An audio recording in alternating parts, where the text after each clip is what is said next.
Então hoje a gente está enviando mais uma família para cumprir um propósito num dos lugares mais desafiadores, históricos, e que nós já temos trabalhado lá pelo menos há 30 anos em relacionamentos. Há um relacionamento construído lá e a gente entende que é um lugar. Tudo que Deus faz na vida, Ele faz a partir de um onde, um quem e só então um quê. Se você está perguntando para Deus o quê, é o capeta que vai responder. Não pergunta para Deus o quê, pergunta onde Ele quer que o seu quem faça sentido. O quê depois você resolve. Porque Deus falou para Abraão o quê? Sai da tua terra e vai para um lugar. Deus nunca vai te mostrar um quê. Que você mostra para empregado. Para filho, você mostra onde? Aleluia, irmão. Deus falou para os seus filhos, onde você pisar, eu te darei. Deus nunca ensinou você a orar pedindo para Ele um quê.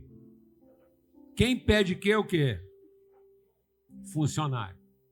Deus falou assim, você é meu filho, pede e eu te darei as nações por herança. Pede lugares para Deus. Peça onde, para que Deus te dê condições de ser o quem para esse onde. Como uma flecha lançada. Amém? Glória a Deus. Queria chamar a casa do Rafael aqui, da Tefinha, com as crianças. Porque essa semana, Deus operou algo maravilhoso. Vocês estão prestando atenção no homem lá? O nome do cara aqui, né? É Rafael. O Deus que cura. E essa casa está sendo lançada como uma flecha afiada lá para Belém. O Brasil ainda está por conhecer. Presta atenção, amados.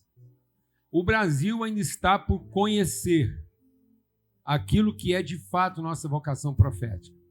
No tempo da borracha, no tempo da seringueira, em que o Brasil ainda era império, o maior explorador da borracha brasileira era a Inglaterra, que distribuía isso. E o Brasil era o maior produtor de borracha, e borracha era um produto. Borracha continua sendo um produto importantíssimo até hoje, porque ele vai lá como látex, na composição inclusive da resina, que hoje você sabe que muita indústria é produzida a partir de modelos resinosos de modelagem. Então, a alta indústria de sofisticação, inclusive aeronáutica ou interplanetária, ela usa muito a resina, exatamente porque não tem contaminação. Resina tem motores de alta performance hoje, de alta pressão, que usa resina em vez de lugar o aço, porque ele não corrompe, ele degenera e ele tem dureza. Então, a borracha tinha esse valor. Presta atenção no que eu vou te falar. Só que o Brasil estava começando a ter controle da sua própria borracha. E isso não interessava para o comércio exterior. Então é o seguinte, lá 1800 e qualquer coisa, 1800 e qualquer coisa, colocaram um cabo telegráfico de Manaus a Belém, de Belém a Lisboa, de Lisboa a Londres. Manaus e Belém, e Lisboa e Londres eram conectados mecanicamente por um cabo telegráfico para poder fazer a cotação da borracha brasileira. Só que o cabo só funcionava quando a borracha estava barata. Coincidentemente. Você acha que as maiores comunicações do planeta, da internet, são feitas por satélite? E não são.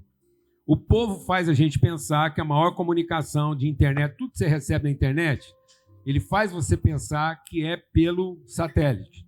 Você ficar olhando para cima e se sentir empoderado achando que você não passa por você a comunicação. Só que 70% a 80% da comunicação que você recebe nesse aparelho aqui, ela é feita por conexões terrestres. É cabo. 70% a 80% da comunicação de internet é feita por cabo, mas você tem que acreditar que é feita no planeta para que nenhum sexta-feira acorde de manhã achando que se ele cortar o cabo, ele cortou a comunicação. Alguém está entendendo o que eu estou falando ou não? Isso desde 1800 e pouco, o primeiro cabo transoceânico saiu de Belém para Lisboa para chegar até na Inglaterra. E eles começaram a manipular os proprietários brasileiros.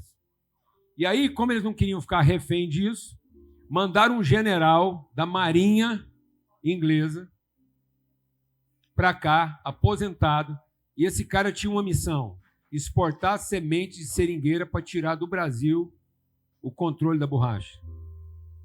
Esse cara tinha quase 80 anos, ele estava num projeto que ele sabia que ele não estaria vivo para ver, mas a cidadania dele fazia ele participar disso. E eles conseguiram sequestrar a semente da seringueira brasileira, adaptá-la na Malásia, e hoje o maior produtor de borracha do mundo é a Malásia. Porque um cara acreditou que se ele transportasse a semente, ele conseguia tirar o controle que a gente tinha da seringueira. Eu estou dizendo isso porque senão o Brasil não acorda. E nós vamos continuar sendo peão, escravo do desempenho, e não carregadores de quê? Semente. Então Deus montou uma cena aqui, nós estamos recebendo aqui um representante príncipe de Genebra, na Suíça. Vem cá, Pedro e Kátia. Não tinha dia melhor para vocês estarem aqui. Vocês estão entendendo ou não? Está entendendo ou não? Deus mandou um enviado de Genebra para enviar vocês para Belém, na condição de juiz em Belém. Quarta-feira ele está assumindo lá, como juiz. Glória a Deus. Entendeu, Pedro? Há 10 anos atrás nós encontramos Pedro. E ele estava em conflito lá em Genebra, porque não entendia direito o propósito, ele estava lá. Foram 10 anos de transformação do entendimento. O Pedro hoje é pastor de uma igreja suíça, com autoridade na Suíça. Os filhos dele estão totalmente integrados na Suíça e fazem transformação lá. Mas até o dia que a gente se encontrou, a ideia dele, que ele estava lá para prestar um serviço, para salvar um punhado de escravo mal significado. Era ou não era verdade?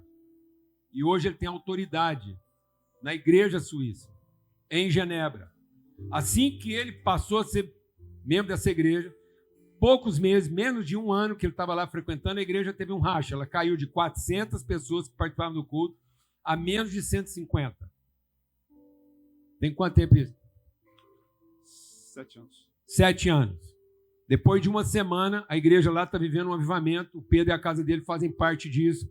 E eles já estão superando os 400 membros que eles tinham lá, participando lá num avivamento jovem de pessoas suíços e estrangeiros de outras nações. E ele faz parte dessa história.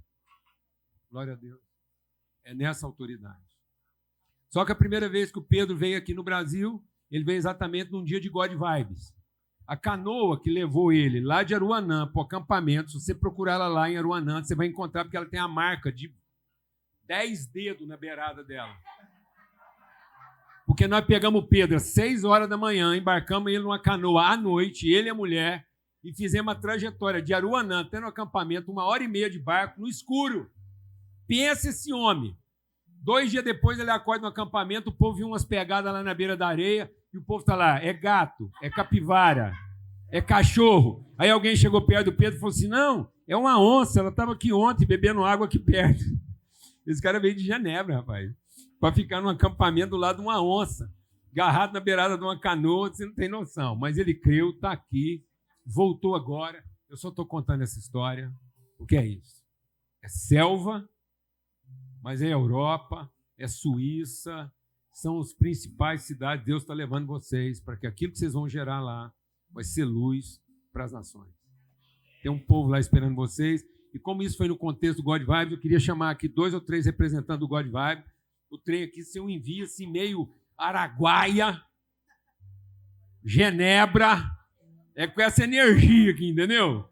É Genebra de um lado, é Araguaia. Cadê o povo do Araguaia aqui? God Vibes, vem cá, pronto, aqui, ó. É nessa força. Eu vou te emprestar o meu. Vocês não são, tá bom? E vamos orar. Pronto, ó, que tá aqui, garra com essa menina aqui. Vamos pôr a mão neles. Quem crê nisso? Vamos fazer esse envio agora. Vem cá, Cláudio, vamos orar aqui, abençoar. Eu queria clamar você mesmo. A Lana quer dar um testemunho para a filha dela, Tefinha. Vem cá. Você quer orar? Ora. Não, eu ia só participar da oração. Mas agora ele deixou, né, eu falar de um testemunho. Olha, é muito singular esse momento. É um misto de emoções, né, Tefinha, né, Rafa? É um misto de emoções. É uma alegria, porque nós temos certeza que aonde o Rafa põe a planta do pé dele, a Tefinha põe, prosperará. Porque eles são muito, muito compromissados com a palavra de Deus. Não tem jeito de dar errado. Aquela cidade vai render aos seus pés. Vai render aos seus pés, porque vocês vão mostrar Cristo, vocês não vão mostrar vocês, porque vocês nunca mostraram vocês aqui pra gente. Vocês sempre mostraram o coração apaixonado um pelo outro. Casal lindo, bom demais de andar com eles. A gente fica com vontade de ficar romântico com eles, não. Mas eu quero te enviar, minha irmã amada,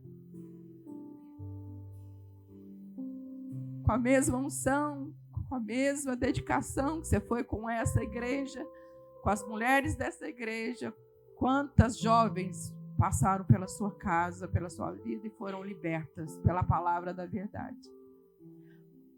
Então, é assim, aquela cidade realmente precisa de você, como a gente precisou de você aqui, e você disse sim. Rafa, eu já falei isso muitas vezes, mas eu vou falar para a comunidade. A gente amou o Rafa, nem conhecia ele, nem sabia se ele ia ter olho verde, nem sabia se ele ia ser um juiz, nada. A gente amou você porque a gente orava, né, Tefinha? Nós duas orava, mais um grupo de mulheres, para que o Senhor trouxesse o Rafa para a Tefinha. E Deus trouxe e a gente não foi decepcionado. Nem tivemos que superar surpresas. Deus trouxe igual a gente orava, que fosse um homem sensível, manso, um homem letrado, porque para andar com a Tefinha tinha que ser um homem letrado, podia ser diferente. E a gente te ama por conta da sua nobreza. Como você é um homem nobre, que planeja coisas nobres, que fala de pouco, mas quando fala, fala de coisas nobres.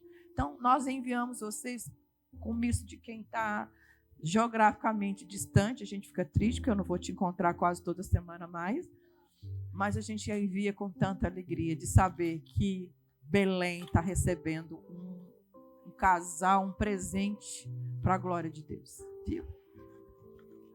Quem vai orar? É o seguinte, caneta é uma coisa que fala muito na minha vida, porque eu cresci no meio de caneta e relógio. E caneta é uma coisa que ela tem um significado espiritual muito forte. Porque ela é um instrumento que faz a conexão entre o invisível e o visível. Então, se a caneta for boa e fiel, ela é um instrumento que transforma realidades invisíveis, valores, pensamentos, ideias, sentimentos em comunicação visível. Por isso que nós somos como uma pena na mão de Deus, o sábio escritor. Então, se você for uma ferramenta boa, tal, na mão de Deus, você vai ser esse instrumento que vai transformar o invisível de Deus no visível de lá. E essa caneta aqui, eu comprei ela essa semana, porque eu dei uma igual de presente, inclusive lá para o padre Rafael. E aí eu fui lá, eu falei assim, bom, estou comprando, agora só você precisa saber para quem vai ser, né? E curiosamente, ela chama Cross. Cross com S é cruz. Com 2 S é o verbo cruzar.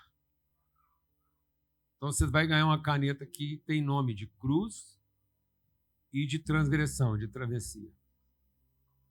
O homem que Deus levantou para cruzar todos os limites, romper todas as fronteiras, para carregar essa mensagem de cruz onde você estiver. Família. Amém? E como eu sei que juiz usa muito caneta. Tá bom? Bom, depois você põe ela aí. Ok? Tá na mão.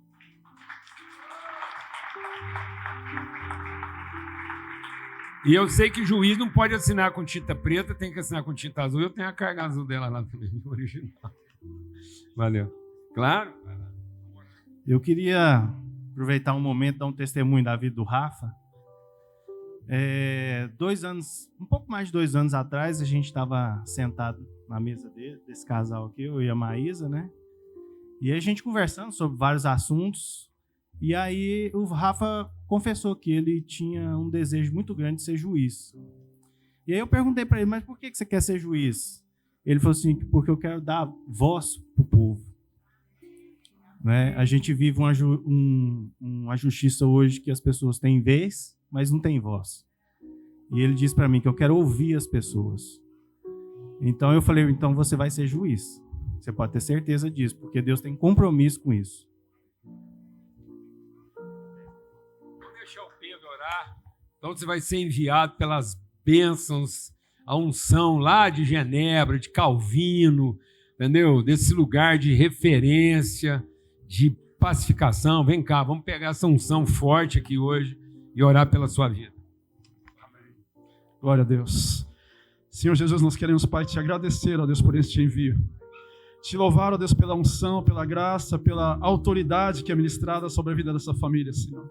Senhor nosso Deus, queremos, ó Pai, que Deus, Tu acrescentes, ó Pai. Tu acrescentes ainda mais autoridade, mais visão, Senhor, de Ti, Senhor, sobre a vida dessa casa, dessa família. Nós falamos sustento, nós falamos, ó Deus, espiritualidade aguçada, Senhor, na vida deles. Que eles possam enxergar com os Teus olhos, ó Pai, e possam, ó Deus, ser guiados pela Tua unção e pelo Teu poder em tudo, Senhor, o que quer que eles façam, ó Pai, no nome de Jesus Cristo, Senhor. Nós os enviamos, ó Deus, e declaramos a Tua bênção sobre a vida deles, no nome do Pai, do Filho e do Santo Espírito de Deus. Amém e amém.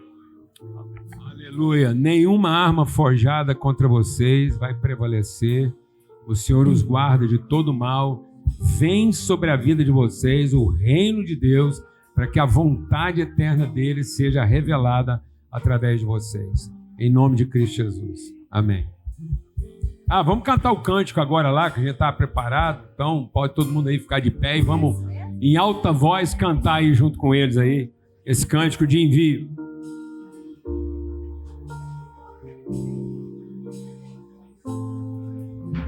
Sonda-me, Senhor, e me conheces. Quebranta o meu coração. Transforma-me conforme a Tua palavra e enche-me até que em mim se ache só Ti. Então usa-me, Senhor, usa-me como um farol que brilha à noite, como ponte sobre as águas, como abrigo no deserto, como flecha que acerta o alvo. Eu quero ser usado da maneira que te agrade, em qualquer hora e em qualquer lugar. Eis aqui a minha vida, usa-me, Senhor, usa-me. Sonda-me, sonda-me, quebranta-me, transforma-me, enche-me e usa-me. Sonda-me, sonda-me, quebranta-me, transforma-me, enche-me e usa-me, Senhor. Como um farol que brilha à noite, como ponte sobre as águas, como abrigo no deserto, como flecha que acerta o alvo. Eu quero ser usado da maneira que te agrada, Deus, em qualquer hora, em qualquer lugar. Eis aqui a minha vida, usa-me, Senhor, usa-me como um farol que brilha à noite, como ponte sobre as águas, como abrigo no deserto, como flecha que acerta o alvo. Eu quero ser usado da maneira que te agrada, qualquer. Eis aqui a minha vida, Usa-me, Senhor, usa-me.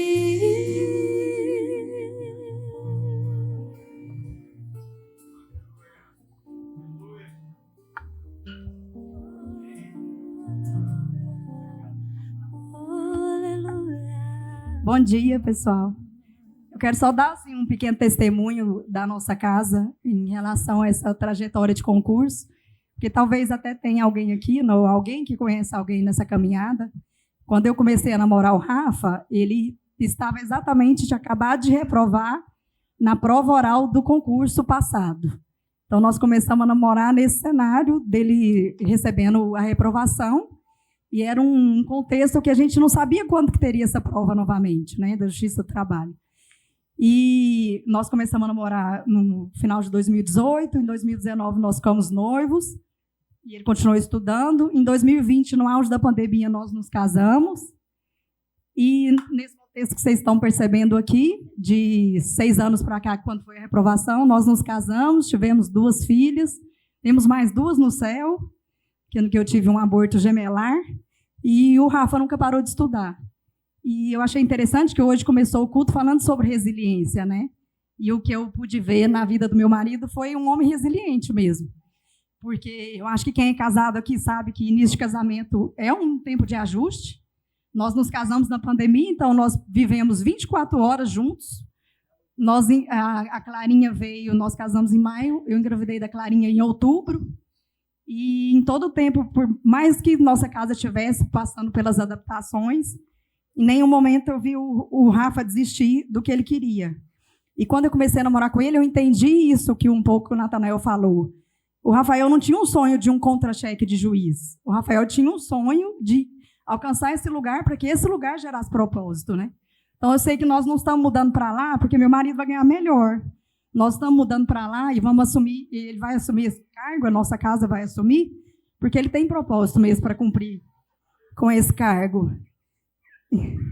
E eu quero agradecer aqui o Paulo Júnior e a Alana, porque nesse tudo que eu contei, eles estavam com a gente no nosso casamento na pandemia, lá no Brioso e Manhoso, com 8 pessoas. Depois eles casaram a gente novamente em 2022, batizou nossas 2 filhas, e o que a casa deles sempre inspirou para nós é essa disposição, né? Eu acho que se tem algo que a gente pode levar de vocês, é a disposição que vocês têm. E umas semanas atrás o senhor deu uma palavra sobre ser carta, né? E essa palavra mexeu muito comigo e com o Rafa. E desde então a gente tem meditado sobre isso. Que Deus nos enviaria para algum lugar para que a nossa casa fosse carta, a gente só não saberia para onde, nem para quem. Mas então a gente recebeu essa palavra nesse dia e ela tem germinado no nosso coração. E para finalizar, dizer que vocês têm casa em Belém, a partir de agora. Então, né, mãe? E Geraldo, meu pai, segundo ali. Tá bom? Contem com a gente. Agora vocês têm família em Belém. Amém, graças a Deus. Ó, quando fala que tem casa nesse lugar, organiza para vir um pouquinho de cada vez. Não vem todo mundo junto, não, senão dá ruim, tá bom? Deixa pelo menos eles acostumarem um pouquinho com o lugar. Né? Tem casa em Genebra, tem casa aqui, mas tem que ser organizado. Muito bem. Bom, eu quero convidar vocês para a gente continuar uma reflexão que a gente começou na primeira reunião. Quero conversar com vocês a respeito de um ou talvez 2 profetas que têm uma intersecção entre eles, ao meu ver, tanto do ponto de vista do tempo quanto do ponto de vista da sensibilidade.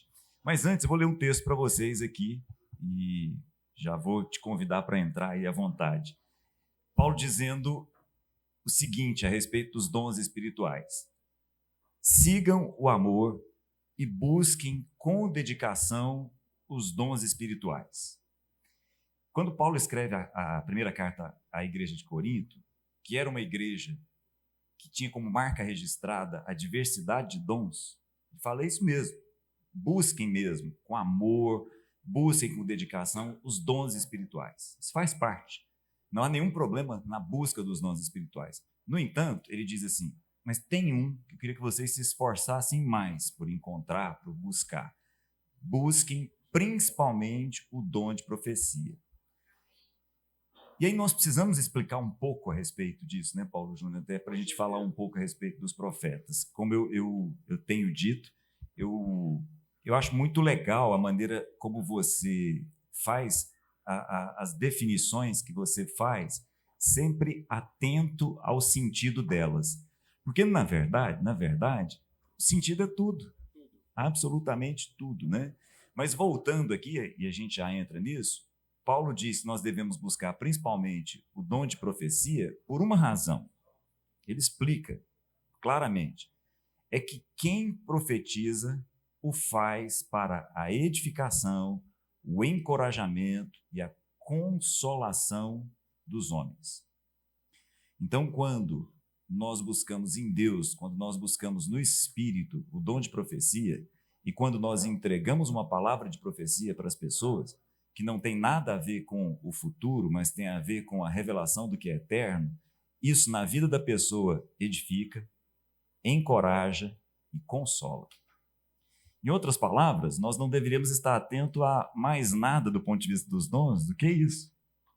O que nós podemos fazer para entregar para as pessoas algo que as edifique, algo que as encoraje, algo que as console? Amém? Para a gente discernir o que vai ser compartilhado aqui sobre o que é uma vocação profética, a gente precisa entender que o profético ele não é uma antecipação de futuro. O profético é uma revelação, é a luz do eterno para orientar os processos. Então, o eterno ele é revelado através de uma revelação profética, para que eu não me desvie daquilo que é o verdadeiro propósito da minha vida. Então, o profético não é para você ter uma expectativa de futuro com ansiedade. É para você, tendo uma perspectiva de eterno, você não ter exatamente expectativa de futuro. Porque agora você tem compromisso eterno. Por isso que quando Jesus entra em Jerusalém, presta atenção, tem que ser grave. Quando Jesus entra em Jerusalém, ele não lamentou quem era o governante, ele não lamentou o sistema político partidário, ele não lamentou a economia, ele não lamentou a condição social, então ele não lamentou falta de comida, ele não lamentou a estrutura de moradia, de trânsito, de saúde ou de governo. Jesus só chorou por uma coisa. Ele diz: "Ah, Jerusalém, que matas os profetas." Porque a palavra de Deus diz que sem profecia tudo está corrompido. Então o homem não está morrendo por falta de estrutura. O que está matando o povo não é o governante certo ou errado, nem a política financeira certa ou errada. O que está matando as pessoas é falta de perspectiva profética, de propósito. Então, quando você mata o profeta, você tirou da sociedade sua perspectiva.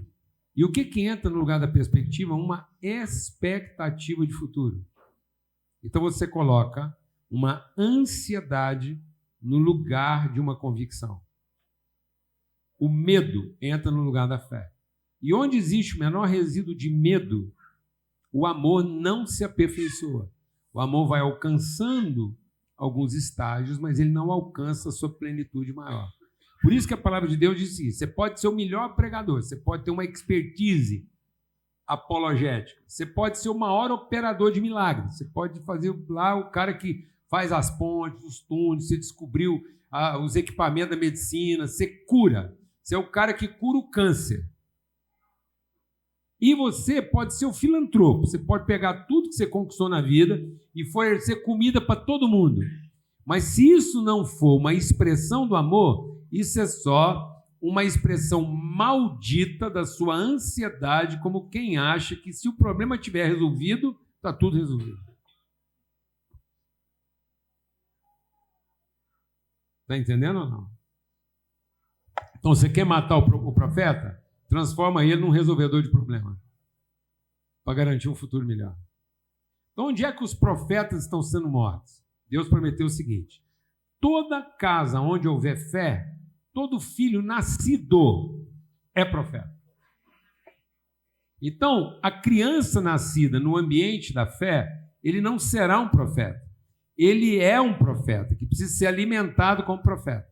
Agora, se você quiser matar o profeta que nasceu na sua casa, ensina ele a preocupar com o futuro. Porque agora ele vai ter que fazer uma faculdade, não para poder ser um profeta que expressa sua vocação no curso que ele fez. Não, ele vai fazer uma faculdade para garantir o quê? O futuro. E aí, tudo que alguém fizer para garantir o seu futuro, matou o profeta que havia nele. Porque agora ele está fazendo por ansiedade e não por convicção. E aí, o profeta morto é um cara que preserva os dons. Porque os dons são irrevogáveis. Então você vai encontrar um punhado de jovem que tem os dons, porque os dons que Deus deu são irrevogáveis. Só que eles estão sendo usados fora do seu propósito. E a consequência de um dom fora do seu propósito é, primeiro, ansiedade e depois depressão. Vem cá, Pedro, rapidinho. Pedro, não. Breno, vem cá, Breno, rapidinho. Bruno, Breno. Me ajuda, não atrapalha não, já tenho dificuldade com o nome. Presta atenção. Os Estados Unidos hoje é campeão mundial de quê? Depressão. Opa. O Brasil, no mundo, está em que posição na área da ansiedade? Primeiro. Até 2030. Até 2030, o Brasil é campeão mundial de ansiedade. O mundo. No mundo. Você está entendendo isso ou não? Orientado por uma cultura depressiva. O que isso significa? Profetas mortos. Não é nem o Brasil o país com mais depressões. São até 2030 a doença mais comum do mundo, de todo mundo, vai o ser a OMS depressão. estima que seja a depressão. Então a doença mais comum do mundo até 2030 vai ser depressão. O Brasil já é quinto do mundo, primeiro da América Latina. O Brasil já é a quinta posição no mundo. Você está entendendo isso ou não, amado? E campeã na América Latina de ansiedade e depressão. Você está entendendo o que está acontecendo? Por que nós perdemos os dons? Não, nós perdemos o dom. Quem está falando isso aqui, é alguém da área da saúde. O Bruno está aqui, ele é da área da saúde, é o povo que ele está atendendo. É da área dele. Cada vez mais uma população, o quê, Bruno? Jovem, depressiva, ansiosa.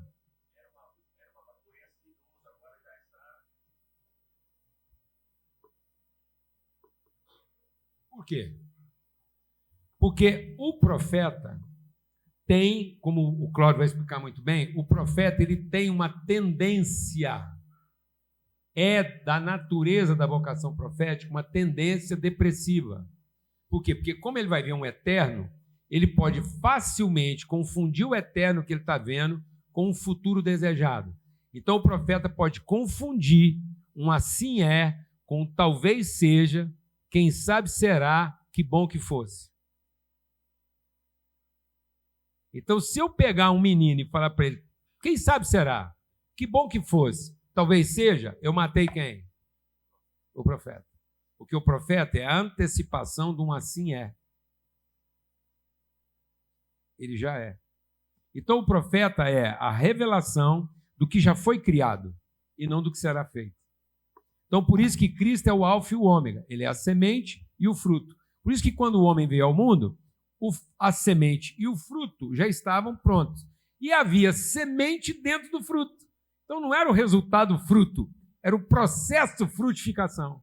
E aí nós estamos aprendendo, ensinando os nossos jovens a dar a vida para ter o resultado fruto. Só que quando você tem um resultado fruto, ele não é fruto, ele é fruta. Ele é comida para quem tem fome, mas não é processo para quem tem propósito. Porque ele não carrega semente. Nós estamos formando um mundo de comedores de fruta e não frutificadores de fruto. Porque o nosso resultado não permanece. E Deus só tem prazer e é glorificado no fruto que permanece. E o que é o fruto que permanece? Aquele que carrega a semente da qual ele foi feito e ele garante a continuidade do processo e não a celebração do resultado. Isso é o profético. Por isso que todo profético entrava em luta, porque no processo ele falava assim, o senhor me enganou. Não é o que eu vi, não. É o que você viu exatamente para você continuar encarando. Amém? Então nós estamos com esse desafio aqui. Por isso que sem amor, nada disso aproveita.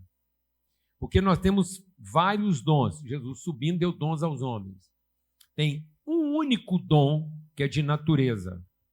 Todos os outros dons são de ordem. Então eu fui gerado de um dom de natureza, o amor. Eu sou feito da substância amor. E aí ele deu dons de ordem para que a minha natureza amor fosse revelada. Então eu tenho um corpo que é multiforme. Então aqui nós temos uma expressão multiforme da nossa natureza amor. Amém? Com que propósito?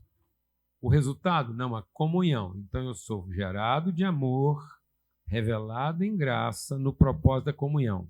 Se o que eu estou fazendo com os meus dons de ordem não pretende a comunhão, mas o resultado, eu inverti o propósito do meu dom, porque eu anulei o meu dom de natureza e mantive os meus dons de ordem.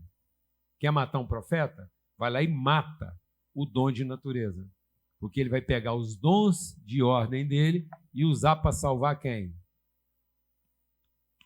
Garantindo o futuro de quem? Do profeta.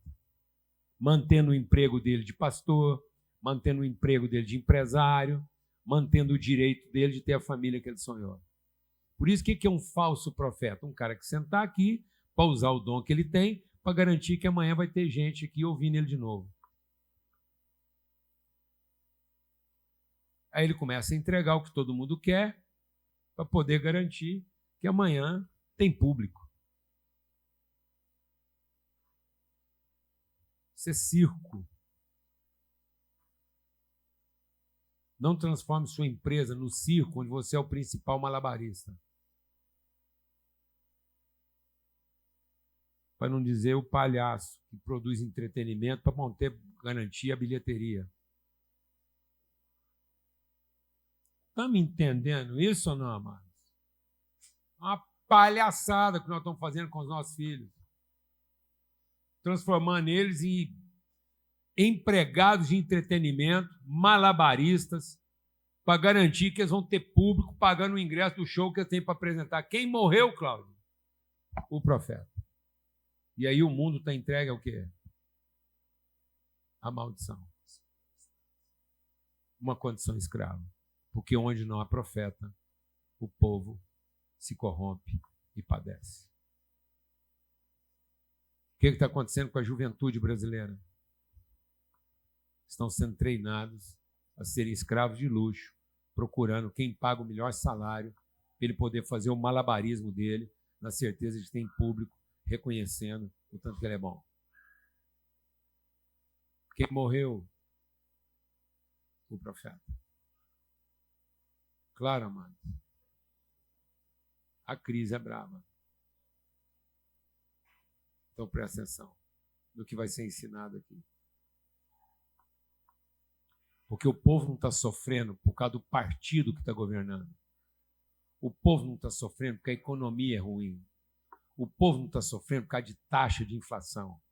O povo não está sofrendo por falta de recurso. O cachorro, o vira-lata de Goiânia, o rato de Goiânia, as formigas de Goiânia, as amebas, todo ser que respira nessa cidade, nesse país, está gemendo, como quem está em crise, esperando que os filhos de Deus se revelem. E eles estão vivendo esse estado de indignação, de escravidão, de miséria.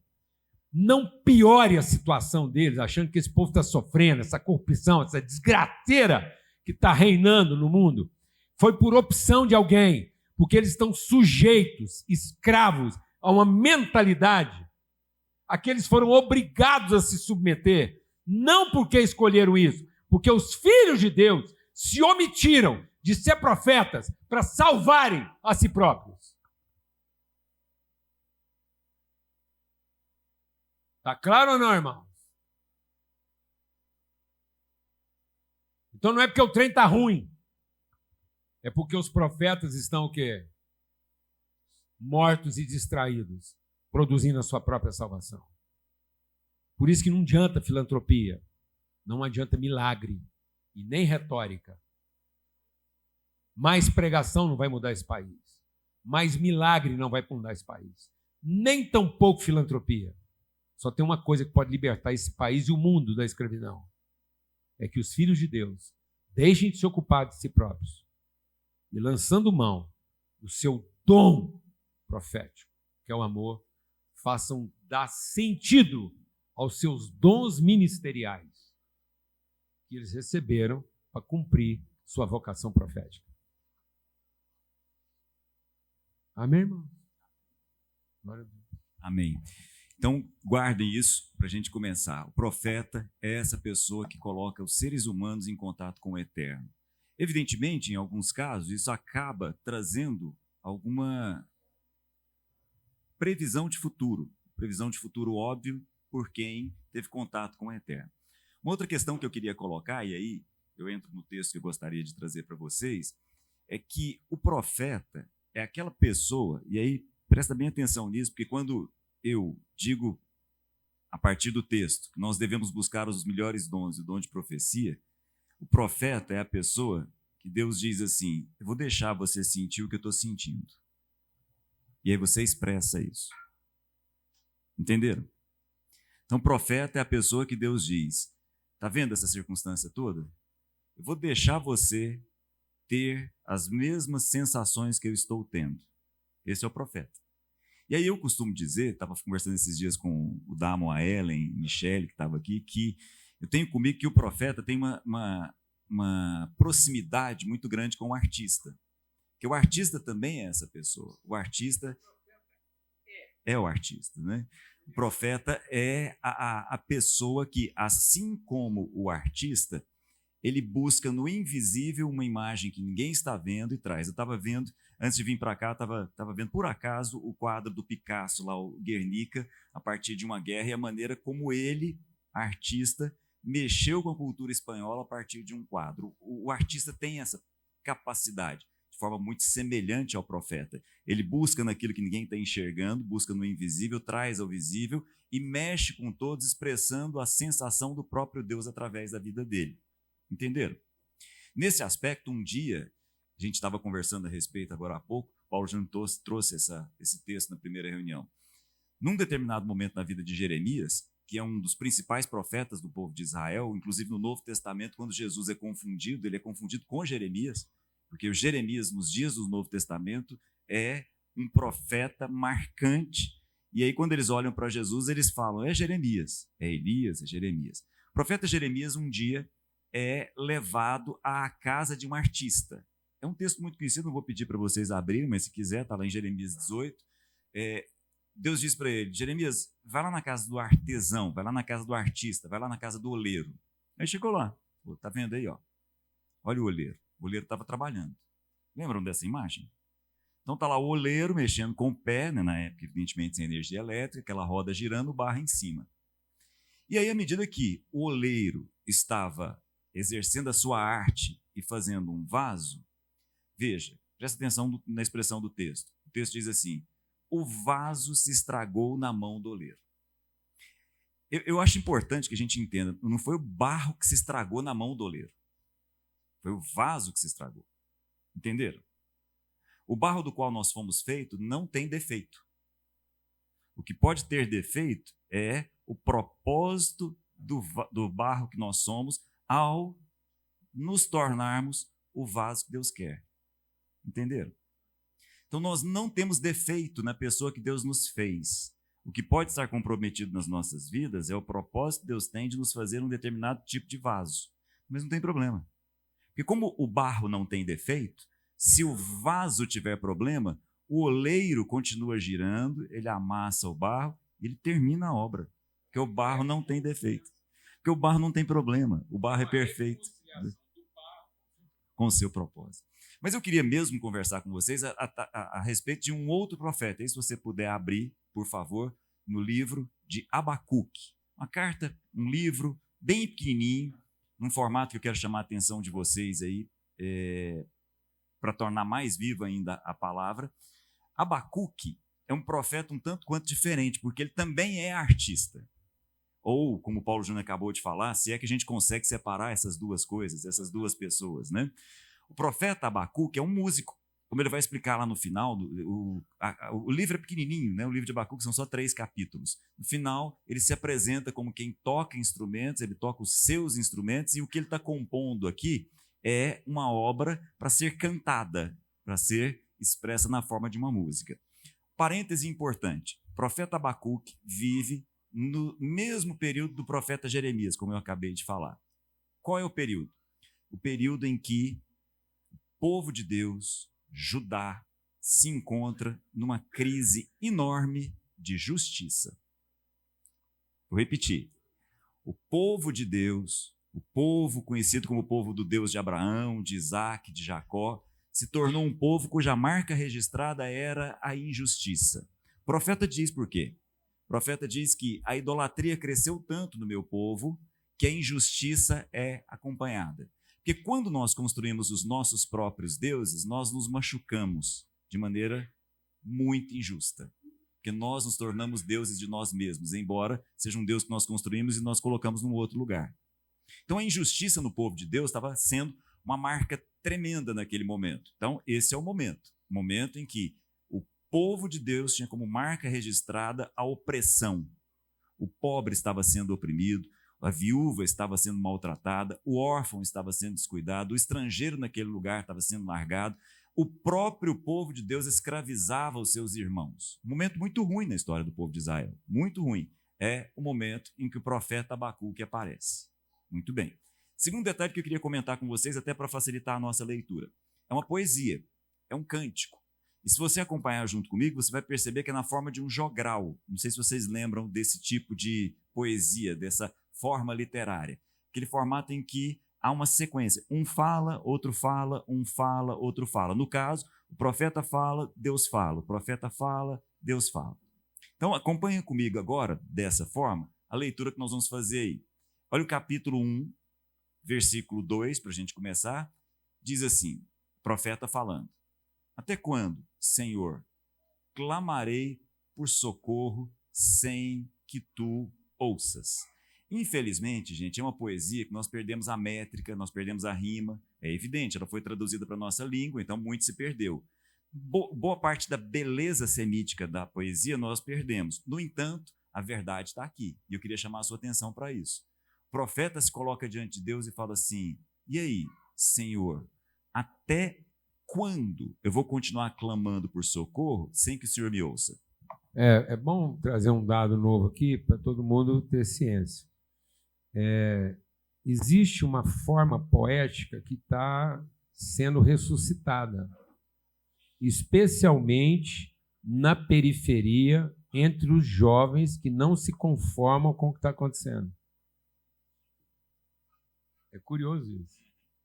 Os jovens profetas da periferia estão resgatando essa linguagem poética. Como é que chama aquele estilo musical lá que eles ficam debatendo um com o outro? Batalha de rima. Inclusive, um dos campeões nacionais de batalha de rima é um irmão nosso que mora em Brasília. Cristão. Alves. Depois você entra lá, desafio todo mundo aqui, qualquer idade, entra lá no Instagram, na internet, para acompanhar o Alves. Vira seguidor dele. Esse menino é um profeta da nossa geração, porque essa métrica do debate hoje é uma das principais formas poéticas de produzir reflexão profética nessa geração que não estava encontrando mais espaço nos plenários. Inclusive, nós temos outro cara aqui, que também você deve seguir lá, amém? Como é que chama lá o concurso que ele participou lá, Mário? Seu filho, aí. O Fernando hã? Debate. É um concurso de debate, que é uma linguagem quase que poética, rapaz, de construção do pensamento. Então, tanto os jovens, nas condições mais abastadas, estão redescobrindo essa linguagem do debate, porque é uma inquietação profética. Então, o Fernando está lá, foi campeão agora recente. Pode falar, não fica... Não foi? Vai? Fala aí, meu irmão. Levanta e fica em pé. Para onde o Fernando está indo? É difícil falar da verdade.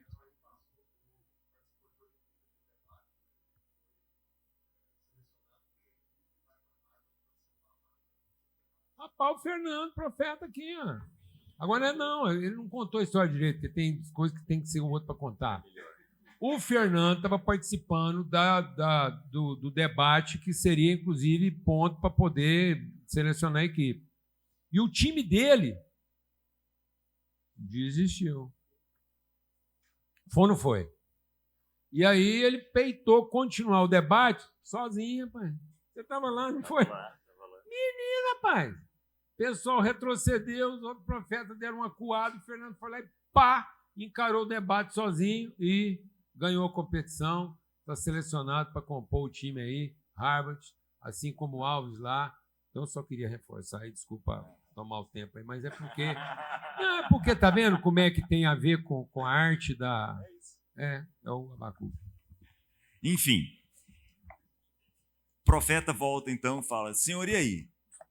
O senhor não vai fazer nada, não? Versículo 2. Até quando gritarei a ti violência, sem que o Senhor traga salvação?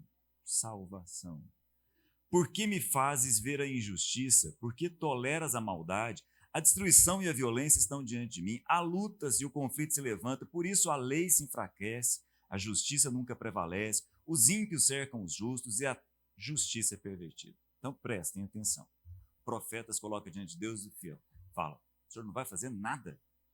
Diante dessa circunstância toda, o senhor não vai fazer nada. O senhor me faz ver e eu estou vendo o senhor não fazer absolutamente nada a respeito daquilo que o senhor me faz ver. Aí Deus responde, é um jogral. Deus diz assim, olhem entre as nações, contemplem-nas e fiquem atônitos e pasmem, pois eu vou fazer uma coisa. Eu estou prestando atenção. Só não vou fazer o que você quer. Só não vou fazer o que você está imaginando que eu vou fazer. Pois, nos dias de vocês, farei algo em que não creriam se lhes fosse contado. Versículo 5. Sabe o que eu vou fazer? Vou trazer um povo pior do que vocês. Eu estou trazendo os babilônios. Eu estou trazendo. Nabucodonosor é meu servo, é a expressão que é usada no profeta Isaías. Trabalha para mim. Eu estou trazendo os babilônios. E assim, se alguém tiver dúvida, os babilônios são uma nação cruel e impetuosa, que marcha por toda a extensão da terra para apoderar-se de moradias que não lhe pertencem. É uma nação apavorante e temível, que cria a sua própria justiça e promove a sua própria honra. Eu não vou continuar a leitura do texto, leiam em casa depois. O fato é o seguinte, profetas colocam diante de Deus e falam assim, e aí, o senhor não vai fazer nada? Deus fala, vou piorar. Vou piorar bem as coisas. Se você acha que está ruim, eu vou piorar essa circunstância toda. Não é outra pessoa, não. Sou eu que estou trazendo os babilônios para esse lugar. Aí o profeta volta, versículo 12, fala assim, mas o Senhor não é desde a eternidade? Em outras palavras, o Senhor que sabe de todas as coisas, está prestando atenção no que o Senhor está me falando? Meu Deus, o Senhor é santo. Ele não teve coragem de falar assim, Deus, o Senhor bebeu? O Senhor é santo. Não morreremos? Senhor, tu designaste essa nação para executar juízo? Ó rocha, determinaste que ela aplicaste castigo? Os teus olhos são tão puros que não suportam ver o mal, não podes tolerar a maldade, então por que toleras os traidores? Por que te calas enquanto os ímpios devoram os que são mais justos do que eles? A pergunta que ele está fazendo é a seguinte, tá bom, o senhor vai trazer esse povo para cá, esse povo vai incluir justos e injustos. Ele vai passar o rodo sobre todo mundo. E aí? Como é que fica essa situação? Mas aí o profeta, no capítulo 2, diz assim, fazer o seguinte, permanecerei, capítulo 2, versículo 1, permanecerei no meu posto de sentinela, tomarei posição sobre o baluarte e vou aguardar para ver o que ele me dirá e que resposta terei à minha queixa. Vocês estão entendendo? Primeiro o profeta diz assim, o senhor não vai fazer nada? Deus diz, vou, só não é o que você gostaria. Aí ele fala, mas isso? Aí Deus responde agora. Então o Senhor me respondeu. Presta atenção. Escreva claramente a visão em tábuas, para que se leia facilmente. Dependendo da sua versão, a expressão mais antiga, da Almeida mais antiga é, escreve de uma forma tal que até quem passar correndo vai ter possibilidade de leitura. Entende? É muito parecido com os nossos outdoors, né? Então você passa de carro e consegue ler. O que ele está falando é isso. Olha, escreve o que eu vou te falar. E escreve de uma forma tal que todo mundo, ao olhar para aquilo dali, vai entender o que está escrito. E o que eu tenho para dizer é o seguinte, guarda isso. Ainda que demore, espere. Veja, versículo 4. O ímpio, o babilônio, está envaidecido em seus desejos. Ele não consegue se firmar nele mesmo, embora ele ache que ele tem o poder de fazer todas as coisas. Agora, você me perguntou, Abacuque, a respeito do justo. Então, eu vou te falar a respeito do justo. E a frase que vem agora é marcante para o Novo Testamento, é marcante para a história de toda a nossa cristandade. Passa por Calvino, lá em Genebra, passa por Lutero, na Alemanha, passa pela história de Paulo, passa pela escrita a carta aos Hebreus. O justo vive de uma coisa. O justo vive da sua fé. Então, Abacuque, o que eu quero te dizer é o seguinte, você não está entendendo nada, né? E eu não vou te explicar. Mas creia, eu não mudei. E aí o texto continua e o profeta vai dar continuidade ao texto numa música. Ele fala, tá bom, ok. Então vou fazer o seguinte para terminar. O profeta diz assim, ok, mesmo que a figueira não floresça. Então eu vou olhar para minha plantação de figos. E mesmo que eu não encontre absolutamente nenhum fruto lá na figueira, mesmo que eu olhe para as parreiras e não encontre nenhuma uva, mesmo que eu olhe para as oliveiras e não consiga encontrar nenhuma azeitona, mesmo que eu olhe para o curral e não consiga perceber absolutamente nada que possa alimentar o povo, mesmo assim, eu vou me alegrar, vou me exultar na compreensão de quem o Senhor é. Vou me alegrar, vou me exultar no Deus da minha salvação. O Senhor, o soberano, é a minha força. E é Ele quem me faz passar por qualquer dificuldade. A compreensão do profeta não é a respeito do problema, é a respeito da pessoa que ele vai se tornar nesse problema. De tal forma que ele vai ser como um servo, como uma corça, que passa por qualquer obstáculo que a vida dele colocar para ele. Entenderam?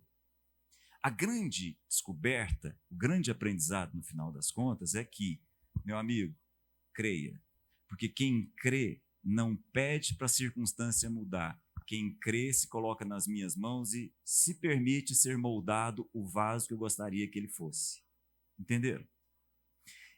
Existem dois tipos de fé. Uma fé que pede para Deus mudar as circunstâncias.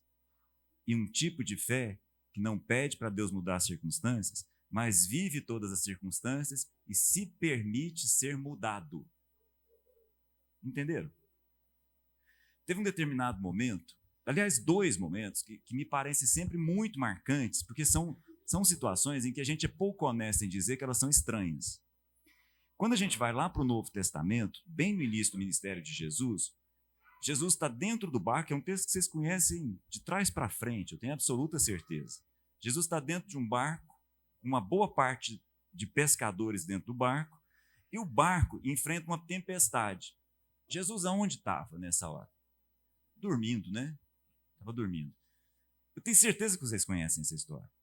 E essa história, a gente é pouco honesto, mas é uma história muito esquisita. O barco está quase indo embora e Jesus está dormindo. É muito estranho. Parece que ele tomou alguma coisa. Estava dopado. Porque como que dorme num barco desse jeito? Barcos pequenos, né? Barcos do primeiro século. Aí os discípulos vão lá e acordam Jesus. Jesus acalma os ventos, Jesus para a tempestade e deixa uma exortação esquisita demais, gente. Jesus fala para eles assim: vocês são homens de uma fé pequena, de uma fé menor, de uma fé mínima. Gente, essa história é muito esquisita. A gente é honesto, a gente é muito pouco honesto em olhar para essa história. Porque na prática, o que os discípulos fizeram? Foram lá, chegaram para Jesus no meio de uma circunstância difícil e disseram o quê? Senhor, salva-nos. Jesus foi lá e salvou, mas não salvou sem exortar. Ué, mas eles não fizeram certo? Então eu estou passando por uma situação difícil, o certo não é eu chegar para Jesus e falar assim: Jesus, me salva dessa situação? Não é isso, certo? Não. Definitivamente não. A não ser para uma criança. Para quem amadurece na fé, não. Depois nós temos exatamente a mesma situação, só que especificamente com Pedro. Pedro está também num barco, só que agora sem Jesus. Vocês lembram dessa situação também? Tenho certeza absoluta. Jesus vem andando sobre as águas, o vento era contrário. Jesus aparece no meio da noite, eles olham e falam assim: é um fantasma, estão assustados. Aliás, diga-se de passagem, o medo marca as duas situações. Jesus chega como quem anda por cima das águas, assim, como um fantasma, todo mundo assusta e fala: não, calma, gente, sou eu, calma, sou eu mesmo. O resultado disso aqui tudo é culpa minha mesmo, pode ficar tranquilo, é comigo essa história. E Pedro fala assim: é o senhor, então, me deixa ir sobre as águas. Pode vir, Pedro. E aí, como a gente já sabe, Pedro começa a afundar, aí Pedro diz o quê? A mesma coisa. Pedro diz assim: Senhor, o que ele diz? Salva-me.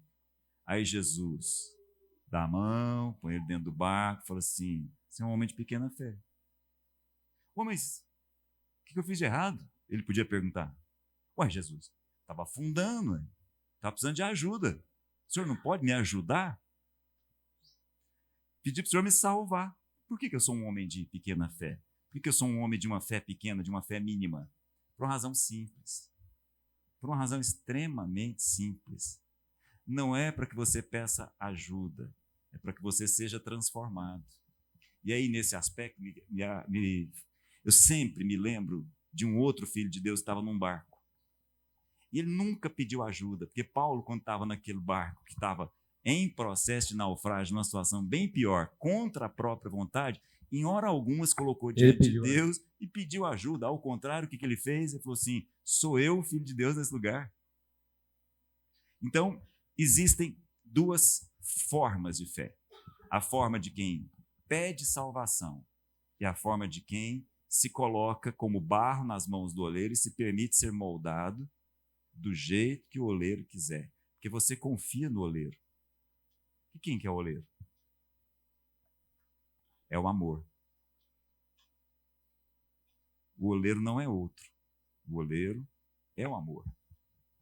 E toda a ação do Criador, que é o amor, é uma ação de quem ama. E o tipo de vaso que ele faz de cada um de nós é o vaso que nós fomos feitos para ser. Sem erro. Entenderam? Quando está sendo levantado aqui que a fé pequena, ela não é pequena quantidade. Eu não preciso de uma grande quantidade de fé. Ela é pequena no sentido de uma fé não exercitada. Ela não amadureceu, ela não alcançou a sua estatura. Então, uma fé pequena, ela é uma fé infantilizada. Ela é a fé, dom de fé. Então, Deus abençoou toda a humanidade, todo ser humano, crente ou não, ele recebeu de Deus um dom de fé. Deus escreveu a eternidade no coração do homem. Então, segundo o seu dom de fé, todos buscam o Salvador. Então, buscar o Salvador não precisa do Espírito Santo. É um dom de fé. Por isso que 10 leprosos procuraram Jesus, segundo o seu dom de fé. A multidão comprimia Jesus segundo o seu dom de fé. Querer salvação no Salvador é um dom de fé. Aí Jesus nos encontra no nosso dom de fé e ele vai nos conduzindo ao propósito da fé, nos reconciliando com o nosso propósito. Então Jesus não veio para satisfazer meu apelo segundo o meu dom de fé. Jesus vem para me encontrar no meu dom de fé e me conduzir ao propósito da minha fé, que é a justiça. Então, o propósito da minha fé não é a salvação. A salvação, eu fui salvo sem usar a minha fé. Então, ele foi lá, me salvou, e tendo me salvado, o meu dom de fé me fez encontrar com o Salvador. Agora, ele sendo o Senhor, vai pegar esse dom de fé que produziu o encontro do Salvador com o salvo e vai me reconciliar com o propósito da minha fé, que é a justiça. Por isso que o justo viverá, ele se desenvolverá na sua fé. Então, o propósito da fé não é o direito de ser salvo. O propósito da fé é o exercício da justiça. E só consegue exercitar a justiça quem não está mais procurando salvação. Então, quem continua buscando sua própria salvação, continua usando o seu dom infantil de fé, querendo que Deus aprove o modelo de gente que ele quer salvar. Então, eu desenhei uma expectativa de vida e agora eu quero que Deus venha à divindade que eu criei e salve esse projeto de vida. Sendo que Deus quer sacrificar minha expectativa de divindade em salvando a personagem que eu criei para me reconciliar com a pessoa que ele disse que faria. Aleluia. E aí o próprio Pedro, que resiste, o Pedro é um profeta em crise. Escuta, deixa eu te salvar. Todo profeta corrompido acha que ele tem que salvar o Salvador. Então, um dos primeiros sinais que você está corrompido na sua fé é querer satisfazer as expectativas dos outros ou as suas próprias, ou entrar em conflito com a frustração delas. Se as suas próprias expectativas, ou de quem quer que seja, te afeta, você está vivendo uma crise de identidade no exercício da sua fé. Você está usando o seu dom de fé para validar a pessoa que você imagina. Então, ou você está satisfazendo sua própria expectativa, ou a dos outros, querendo que Deus satisfaça. Por isso que o Abacuque está lá. Oh, Deus! O Senhor não vai me salvar? Então, o foco obsessivo na salvação do seu projeto é o sintoma mais grave da sua incredulidade. Porque o sintoma mais grave da minha incredulidade não é a ausência de crença. É a minha crença colocada no lugar da minha fé. Eu me tornei crente da minha idolatria. E é uma idolatria divina, que Deus vai me dar o que é suposto me dar. E não me transformar no que Ele planejou me fazer. Todo incrédulo é um crente vivendo das suas crenças. Por isso que o Pedro disse o seguinte, concluindo aqui, a cura do profeta. Então, a cura do profeta está lá em 1 Pedro. Desculpa, 2 Pedro. 2 Pedro, capítulo 1. Está aqui a cura do profeta. Por isso mesmo, 1 Pedro, capítulo 1, verso 5. Por isso mesmo, não, vamos antes. Deus, em seu divino poder, nos deu tudo. Deus já nos deu? Diga comigo, Deus já nos deu? Não perca seu tempo pedindo coisas para Deus. Gaste o seu tempo conhecendo o que Ele já te deu. A fé é o exercício consciente daquilo que Ele já nos deu. E não a expectativa impertinente de receber o que a gente ainda não tem. Deixe de ser um escravo impertinente e passe a ser um filho obediente. Glória a Deus, irmão.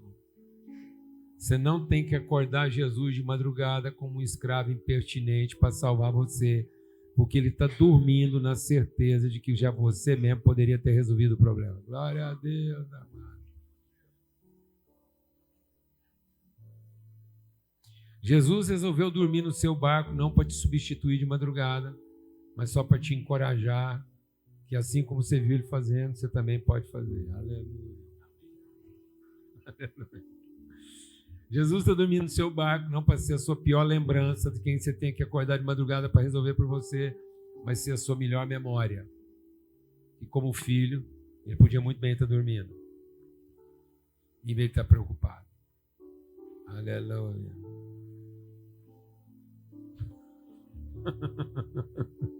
Amém? Escravos perdem o sono, filhos dormem em paz, porque Deus dá os seus enquanto dorme. Talvez se todo mundo tivesse resolvido ir dormir junto com Jesus, a tempestade tinha acabado sozinha. Glória a Deus, amado. Aleluia, porque a tempestade tem hora para começar e hora para acabar. Aleluia. Então, aí ele está dizendo assim, ó. Ele já nos deu tudo, ele já deu tudo o que necessitamos para a vida e para a piedade. Por meio do pleno conhecimento daquele que nos chamou para a sua própria glória e virtude. Dessa maneira, ele nos deu as suas grandiosas e preciosas promessas, para que por elas vocês se tornassem coparticipantes da natureza divina. O capeta tirou você de ser participante da natureza e colocou em você a expectativa de ser participante do poder. Deus nunca prometeu que você seria participando do poder, mas Ele garantiu que você sempre seria participando da natureza. Quem participa da natureza não precisa ter poder, porque a natureza revela autoridade, enquanto que o poder só revela competência. Se alguém foi intimamente, proximamente participante do poder de Deus, é o capeta, tanto é que ele faz a gente pensar que ele é Deus, do tanto que o poder dele parece com o poder que ele recebeu de Deus, que contratou ele para o serviço.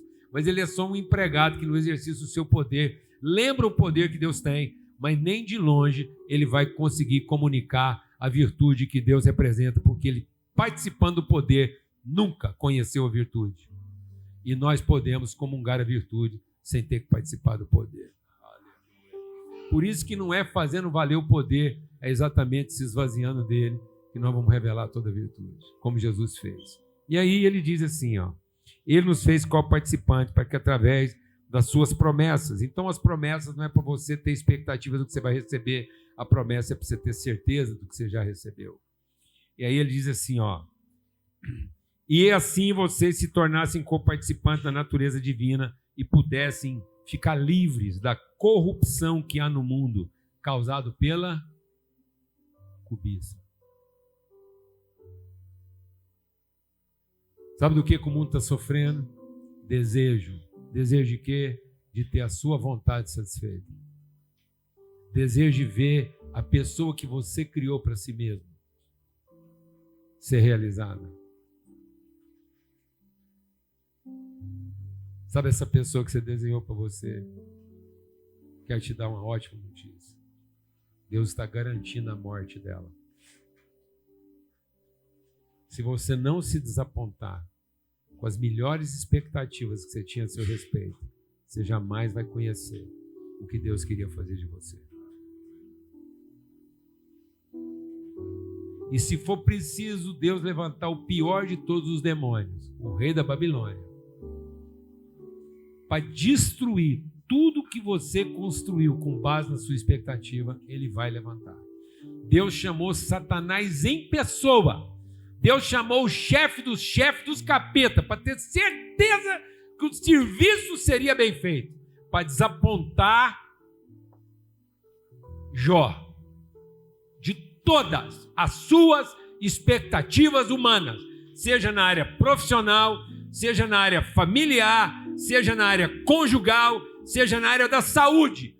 Deus foi destruindo pelas mãos do diabo todas as expectativas humanas construídas a partir da idolatria de um divino.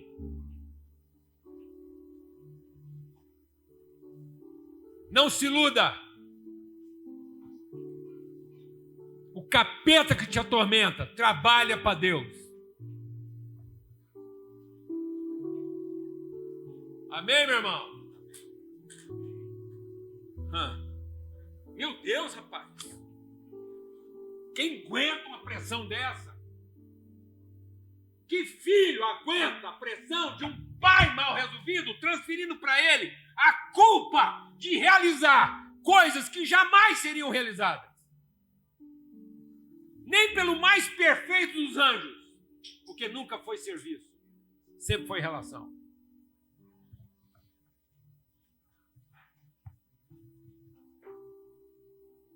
Simples assim. Tem que ficar nervoso. Vai lá conversar com Deus e vê se você não está nervoso. É o profeta. Conversa difícil, de desconstrução. Porque se não desconstruir, se não jogar tudo no chão, Jesus diz, sabe o templo que eu mandei fazer? O templo que eu mandei vocês fazer, sabe para que foi? Para que depois eu mesmo destruísse diante de vocês, porque não pegue o que eu mandei você fazer como sendo a lei do seu comportamento, se não for a inspiração da nossa relação.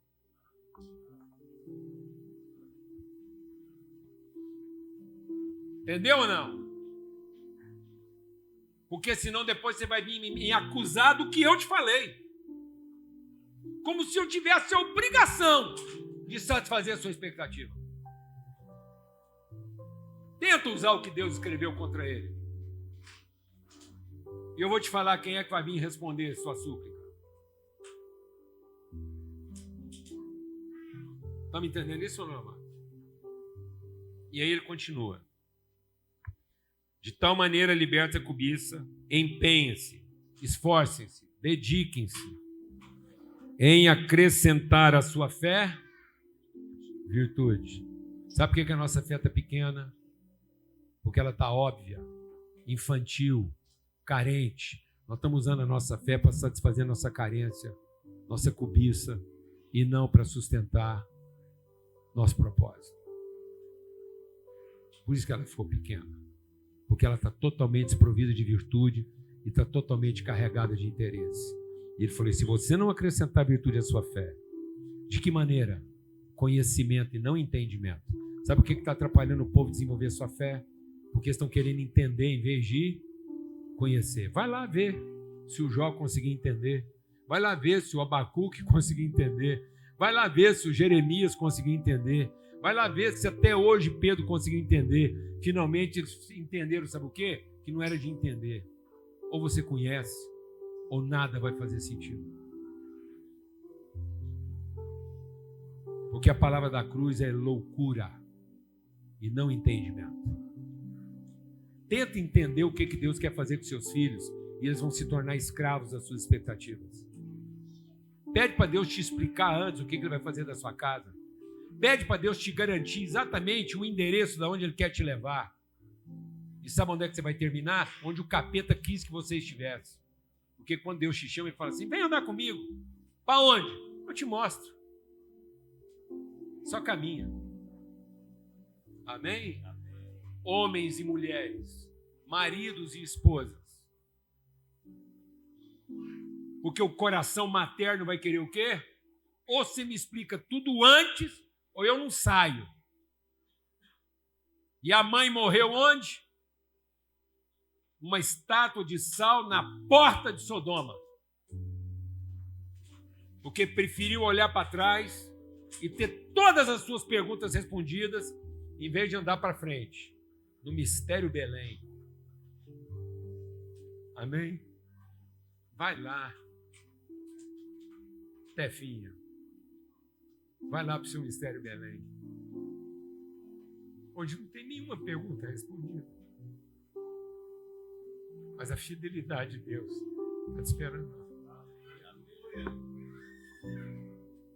Onde só tem mistério em relação às suas filhas. Só perguntas não respondidas. Mas a certeza de que elas são frutos de uma promessa lá na eternidade. E que nenhum dos planos de Deus a respeito delas vai ser frustrado. Que vai ter dia, minha filha. Você vai achar que foi o capeta que te levou para Belém. Mas não duvide. Quaisquer que sejam suas dúvidas, vai acrescentando virtude à sua fé. Conhecimento, domínio próprio, fraternidade, até que a sua fé amadureça em amor. Até que a sua fé faça de você alguém que oferta tudo espontaneamente, sem colocar nenhuma tarifa para a oferta que você está fazendo.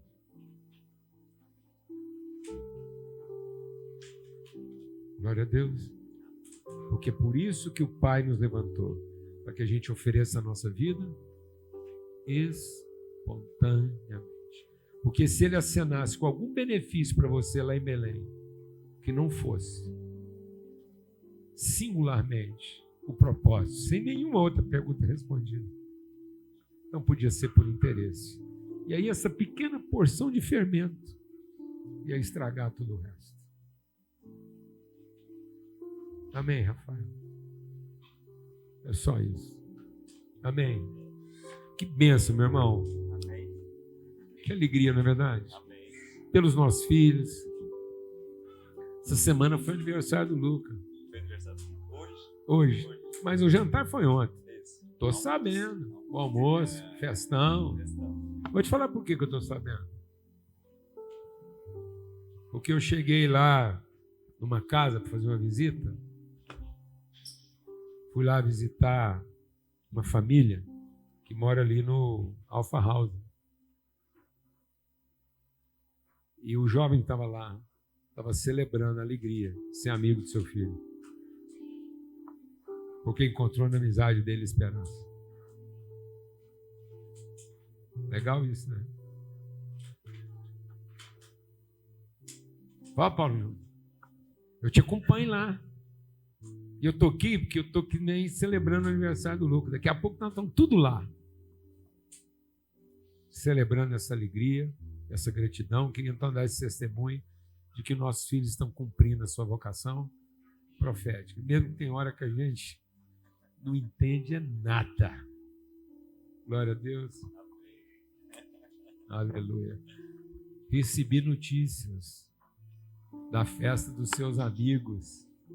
Eu na mesa dos profetas, lá na sua casa. Pode falar, Cris. Eu estou me segurando aqui, mas o coração está acelerado, não está dando para conter. Depois dessa palavra, eu queria que a Tefinha viesse aqui com a Isabel. E eu queria ter falado do testemunho antes, né? E depois eu ouvi essa palavra e a história minha com a Tefinha foi a respeito da Isabel, né? Então essa palavra de hoje falou muito ao meu coração, porque o Senhor é Deus de processos, né?